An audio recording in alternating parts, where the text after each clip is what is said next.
పుదుచ్చేరిలో భారీ road show నిర్వహించారు ప్రధాని మోదీ. ఎన్డీఏ కూటమి అభ్యర్థుల తరపున ప్రచారం చేశారు. శనివారం చెన్నైలో బీజేపీ కార్యకర్తల సమావేశానికి హాజరవుతారు మోదీ.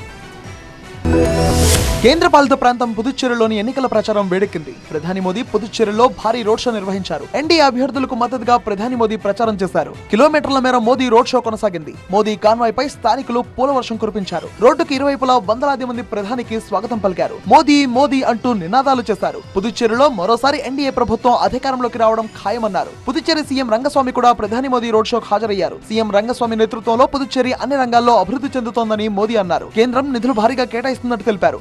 కాంగ్రెస్ డీఎంకే పార్టీల బూటకపు హామీలను ప్రజలు నమ్మవద్దన్నారు మోదీ. అటు తమిళనాడు ఇటు పుదుచ్చేరిలో ఎన్డీఏ కూటమి విజయం సాధిస్తుందన్నారు. పుదుచ్చేరి పర్యటన తర్వాత చెన్నైకి చేరుకున్నారు మోదీ. శనివారం చెన్నైలోని బీజేపీ కార్యకర్తలతో సమావేశమవుతారు. మైలాపూర్ అభ్యర్థి కోసం ప్రచారం చేస్తారు. ప్రధాని ఎన్నికల ప్రచారం సందర్భంగా గ్రేటర్ చెన్నై సిటీ పోలీసులు భారీగా భద్రతా ఏర్పాట్లు చేపట్టారు. మీనంబక్కం, గండి ప్రాంతాలు, వివిఐ మార్గాలను రెడ్ జోన్ గా ప్రకటించారు. ఈ ప్రాంతాల్లో డ్రోన్ కెమెరాలు, అన్మాన్డ్ ఏరియల్ ఆబ్జెక్టులు పూర్తి నిషేధం విధించారు. ప్రభుత్వం అనుమతించిన వాటిని మాత్రమే అనుమతించామన్నారు. ఇప్పుడు మోదీ సందర్శన కారణంగా రెడ్ జోన్లు మరింత కఠినంగా అమలు చేస్తున్నారు.